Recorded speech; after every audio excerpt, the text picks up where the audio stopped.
सब्जियां और pizza burger. बहुत समय पहले किसी शहर में एक परिवार रहता था। परिवार में दादा दादी और मम्मी पापा के साथ 8 साल का हिमांशु और 7 साल की हिमानी भी रहते थे। दोनों को बाहर का खाना बहुत पसंद था, इसलिए वो पिज्जा बर्गर तो बहुत शौक से खाते थे, लेकिन हरी सब्जी और फलों को खाने से हमेशा मना कर देते थे। नहीं, हमें सब्जी और फल अच्छे नहीं लगते। हमें बस पिज्जा और बर्गर अच्छा लगता है। लेकिन बच्चों, अगर तुम फल और सब्जियां नहीं खाओगे तो तुम्हारी आंखें कमजोर हो जाएंगी और तुम्हें इस छोटी उम्र में ही चश्मा लगाना पड़ेगा। लेकिन वो कभी अपनी मम्मी की बात नहीं मानते थे। नहीं, हमें फल और सब्जियां अच्छी नहीं लगती। एक दिन मम्मी ने उन दोनों को अकेले में प्यार से समझाया। हरी सब्जियां और फल खाने से हमारी आंखें ठीक रहती हैं, और अगर तुम्हारी आंखें खराब हो गई तो तुम्हें चश्मा लगाकर रहना पड़ेगा। मम्मी के प्यार से समझाने पर हिमानी मम्मी की बात मान गई। ठीक है मम्मी, मैं आज से रोज हरी सब्जियां और फल खाऊंगी। लेकिन हिमांशु मम्मी की बात नहीं माना। नहीं मम्मी, पिज्जा बर्गर ही अच्छे लगते हैं, इसलिए मैं वही खाऊंगा। अब मम्मी ने हिमांशु को समझाना बंद कर दिया।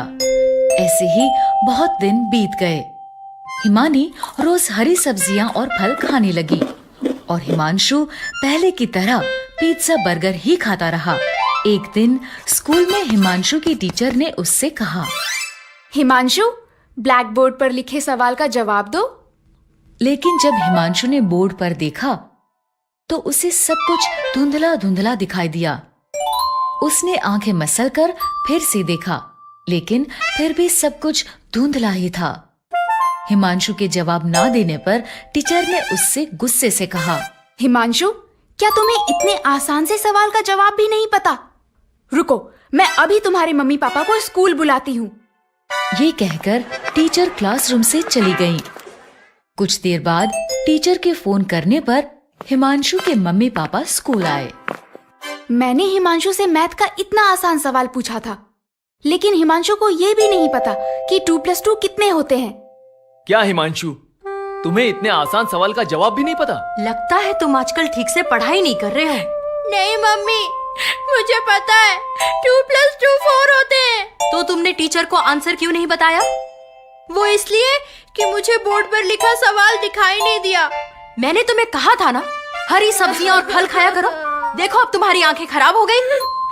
अगर हिमानी की तरह तुम भी मेरी बात मानते तो तुम्हारी आंखें भी ठीक रहती। सॉरी मम्मी, आज से मैं रोज हरी सब्जियां और फल खाऊंगा। हिमांशु को ऐसे रोता देख मम्मी समझ गई कि हिमांशु को अपनी गलती का एहसास हो गया है। उसने हिमांशु को चुप कराते हुए कहा, ठीक है हिमांशु, जो हो गया वो हो गया। लेकिन अब अगर तुम रोज हरी सब्जियां और फल खाओगे तो हो सकता है तुम्हारी आंखें फिर से ठीक हो जाएं। तब तक के लिए चलो मैं तुम्हें चश्मा लगवा देता हूँ। मम्मी पापा के ऐसा कहने पर हिमांशु ने रोना बंद कर दिया और पापा ने हिमांशु का नजर का चश्मा बनवा दिया। इस तरह हरी सब्जियां और फल खाने के कारण हिमानी की आंखें ठीक रहीं और हरी सब्जियां ना खाने के कारण हिमांशु को चश्मा लगाना पड़ा। गलती से गलती। बहुत समय पहले किसी शहर में एक परिवार रहता था। परिवार में दादा दादी और मम्मी पापा के साथ साथ 8 साल का चेतन और 7 साल की वाणी भी रहते थे। दोनों बहुत शरारती थे। एक दिन दोनों अपने कमरे में बैठे स्कूल का होमवर्क कर रहे थे। तभी वाणी ने कहा, भैया, मेरा होमवर्क करने का बिल्कुल मन नहीं कर रहा। काश कल हम स्कूल की छुट्टी कर पाते। मेरे पास एक आइडिया है, तुम देखो मैं क्या करता हूँ। चेतन ने वाणी की कान में कुछ कहा और फिर दौड़ता हुआ अपनी मम्मी के पास गया और बोला, मम्मी, वाणी को बहुत तेज बुखार है। क्या? वाणी अपने कमरे में एक बहुत भारी कंबल ओढ़कर बैठी थी। फिर जैसे ही उसकी मम्मी और चेतन कमरे में आए, वाणी ने जल्दी से कंबल हटा दिया। मम्मी ने वाणी को हाथ लगाया तो भारी कंबल की वजह से उसका शरीर गर्म था। वाणी को तो बहुत तेज बुखार है। लो वाणी, जल्दी से दवाई पी लो। देखना, अब तुम जल्दी ही ठीक हो जाओगी। भैया, ये दवाई तो बहुत कड़वी है। कोई बात नहीं, लेकिन हमारी कल की छुट्टी तो हो गई। लेकिन इस बार उनकी ये छोटी सी शरारत बहुत बड़ी गलती बनने वाली थी। अगले दिन बिना किसी बीमारी के दवाई खाने की वजह से वाणी का पेट दर्द करने लगा। भैया, मेरा पेट बहुत दर्द कर रहा है। कोई बात नहीं, मेरे पास इसका भी इलाज है। चेतन अपने दादाजी के कमरे में गया। उसने दादाजी के दवाई के डिब्बे को खोला और उसमें से एक पीले रंग की दवाई लेकर वाणी के पास वापस आया। ये लो, कुछ दिन पहले दादाजी का पेट दुख रहा था, तब उन्होंने भी यही पीली वाली दवाई खाई थी। वाणी ने तुरंत वो दवाई खा ली, लेकिन इससे उसका पेट दर्द और बढ़ गया। भैया, ये पेट दर्द तो और बढ़ गया। क्या? रुको, मैं दादाजी के दवाई के डिब्बे से कोई और दवाई लेकर आता हूँ। चेतन, मेरी दवाइयों के साथ क्या कर रहे हो? कुछ नहीं दादाजी। चेतन, याद रखना, दवाइयों से खेलना नहीं चाहिए, क्योंकि दवाइयाँ बीमार होने पर ही खाई जाती हैं। और अगर बिना किसी बीमारी के इन्हें खाया जाए तो इससे शरीर को बहुत नुकसान पहुंचता है। ठीक है दादाजी। ये कहकर चेतन वहाँ से भागकर अपने कमरे में आ गया। उसने वाणी को वो दवा खिला दी, जिससे वाणी की तबीयत और बिगड़ गई। वो दर्द के कारण जोर जोर से रोने लगी। वाणी को रोता देख चेतन को अपनी गलती का एहसास हुआ और वो भी रोने लगा। ये सब मेरे कारण हुआ है। मुझे तुम्हारी बीमारी का बहाना नहीं लगाना चाहिए था। दादाजी ठीक कहते हैं, हमें बिना किसी बीमारी के दवा नहीं खानी चाहिए।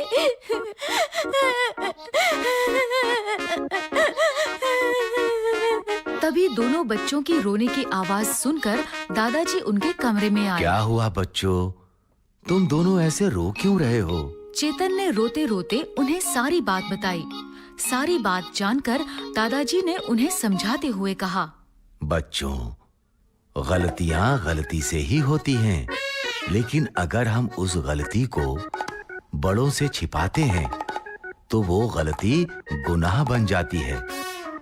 इसलिए कुछ भी गलत होने पर हमें इसके बारे में सबसे पहले घर के बड़ों को बताना चाहिए, ताकि वो समय रहते उस गलती को ठीक कर सकें। ठीक है दादाजी, आज से कुछ भी गलती होने पर हम सबसे पहले बड़ों को बताएंगे। इसके बाद दादाजी ने डॉक्टर को फोन किया।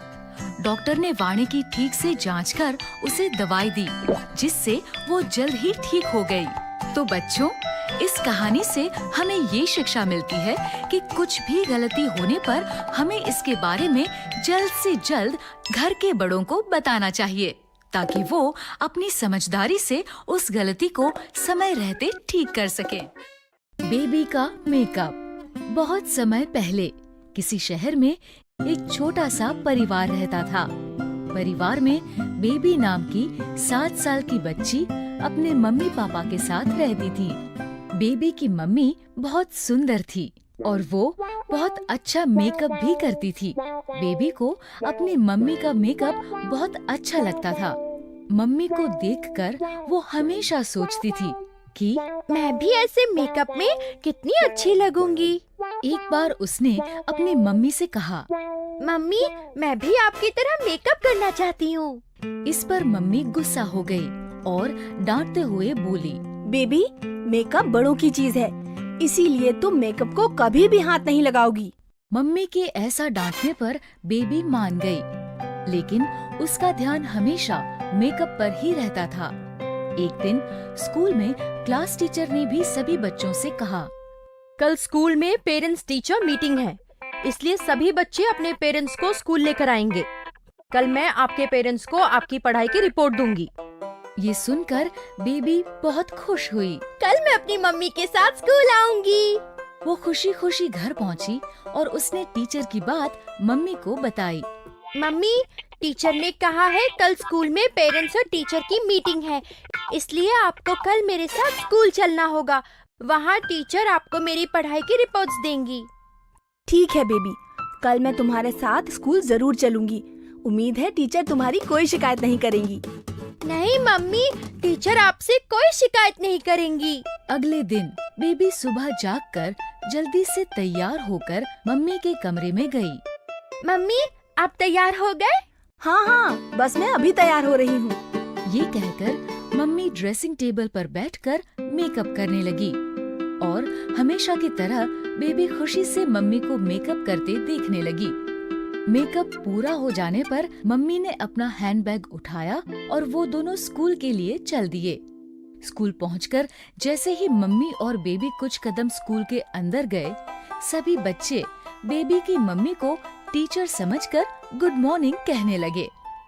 Good morning teacher. Good morning teacher. Good morning teacher.